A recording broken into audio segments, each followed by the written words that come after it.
Mesdames, Messieurs, bonjour, bienvenue dans l'autre direct. Aujourd'hui, je reçois Pierre Coccan. Bonjour, merci Bonjour. beaucoup d'être avec nous. Pierre Coccan, vous êtes le secrétaire général de l'Union départementale de la CGT, dans le Rhône, bien évidemment. Alors, un petit mot déjà sur les élections. Qu'est-ce que vous pouvez tirer comme enseignement là-dessus? Qu'est-ce que votre grand patron, j'allais dire, a été très sévère? Un des premiers enseignements, c'est que si la gauche perd, c'est parce qu'elle mène une politique de droite. Et contrairement à ce que dit Gérard Collomb, il ne faut pas faire plus de politique de droite, il faudrait se mettre réellement à faire une politique de gauche et la gauche regagnera les électeurs. Hier, d'ailleurs, Gérard Collomb avait appelé au rassemblement des gauches. Ça, vous y croyez?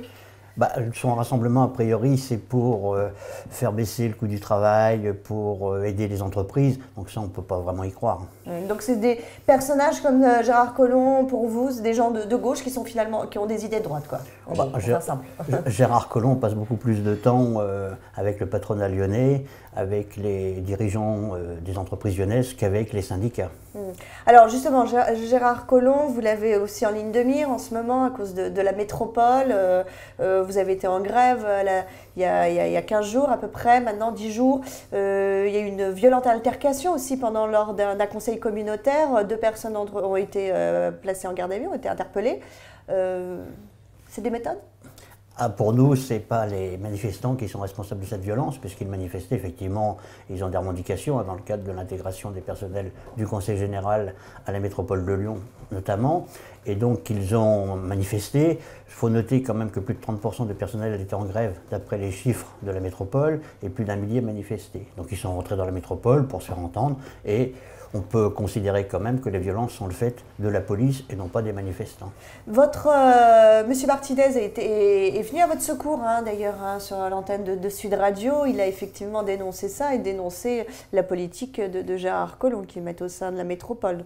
Ça m'a même au natio, j'allais dire, comme on dit. De toute façon, nous, on en fait une affaire effectivement nationale parce que ça va concerner d'autres métropoles, la mise en place de cette métropole qui se fait quand même au service des entreprises, avec sur les problèmes sociaux, sur tout ce qu'avait le Conseil général, quelques incertitudes. Vous avez l'impression de ne pas être écouté, en fait, c'est ça Non, on n'est pas écouté. Je pense que le dialogue social, mais il n'y a pas que Gérard Collomb, le dialogue social à la méthode Valls, c'est venez vous asseoir autour d'une table. Si vous êtes d'accord avec moi, il n'y a pas de souci. Si vous n'êtes pas d'accord, c'est pareil.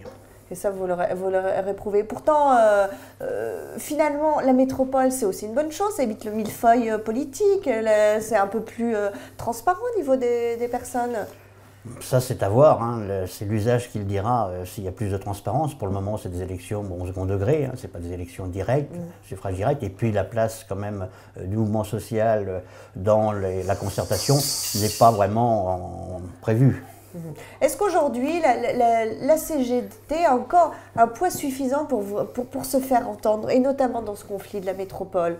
Ou encore une fois, voilà, il va y avoir des manifestations et puis au final ça va passer et puis voilà. Ça, c'est pas sûr que ça va passer au final. Oui, mais il y a souvent des conflits comme ça. Il faut aussi noter quand même dans le conflit de la métropole qu'il s'agit d'un conflit unitaire. Les 8 organisations syndicales représentées à la métropole sont dans l'action. Donc c'est pas qu'une affaire de la CGT, c'est quelque chose qui est largement suivi par l'ensemble des personnels. Qu'est-ce que vous comptez faire à nouveau là?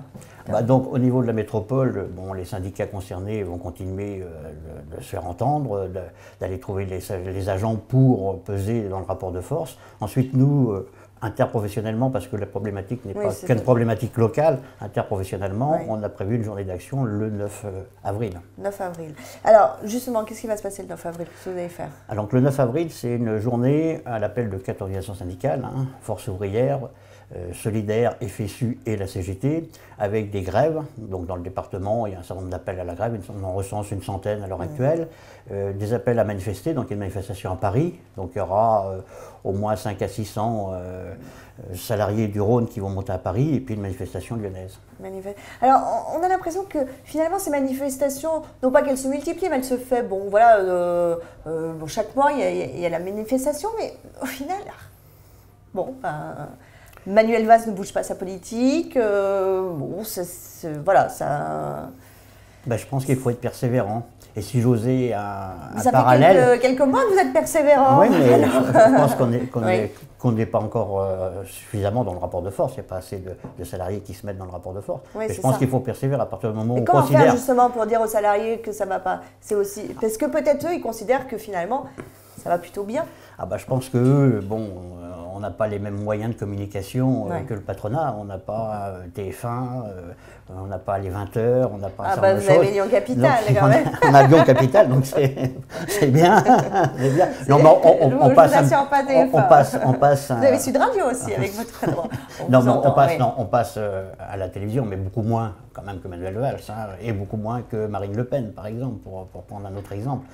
Donc, on a un travail de terrain, donc c'est la rencontre des salariés. Il faut sans doute qu'on l'amplifie, mais quand même, on ne peut pas parler de privilégiés pour tous ces salariés qui gagnent moins de 1500, 1700 euros. Donc, ce ne sont Oui. pas des nantis. Oui, vous voulez effectivement augmentation des salaires, la relance par la consommation, comme on dit. Ah ben, C'est là que, à l'heure actuelle, aussi bien le PS que l'UMP considèrent que la sortie de la crise passe par plus de rigueur pour aller vite. Nous, on considère qu'au contraire, la sortie de la crise passe par une autre politique, en particulier par une politique de relance économique. Dans le Rhône, là aussi, très récemment, pas plus tard qu'hier, Maury Global, on l'a su, énormément, plusieurs milliers d'emplois menacés, qui vont être d'ailleurs détruits. Dans le Rhône, 200 emplois. Oui, 200 emplois de plus Oui. qui s'ajoutent à une liste déjà longue, hein, puisque Maury, c'est déjà l'an dernier avec la fermeture du site de Vénissieux. Et donc là aussi, au niveau des transports, peut-être qu'il faudrait une réglementation qui supprime cette concurrence éhontée qui fait que des groupes disparaissent aussi en fonction du choix des actionnaires qui souvent n'ont rien à voir avec le transport. Pierre Cocor, donc on le rappelle, le 9 avril, nouvelle manifestation. À Lyon, comment ça va se passer? Donc à Lyon, ce sera 10h30, de la place Jean Massé à la place Bellecour, en passant par la préfecture. Par la préfecture. Vous souhaitez avoir beaucoup de monde? On souhaite avoir beaucoup de monde, mais on souhaite aussi qu'il y ait des actions dans les entreprises, parce qu'il y a aussi des revendications dans les entreprises, en particulier autour des conditions de travail, la question du temps de travail aussi, la question de plus d'emplois, pour qu'il y ait moins de chômeurs aussi. Merci beaucoup Pierre Cocor d'avoir été notre invité aujourd'hui sur Lyon Capital. On se retrouve dès demain matin. À très bientôt.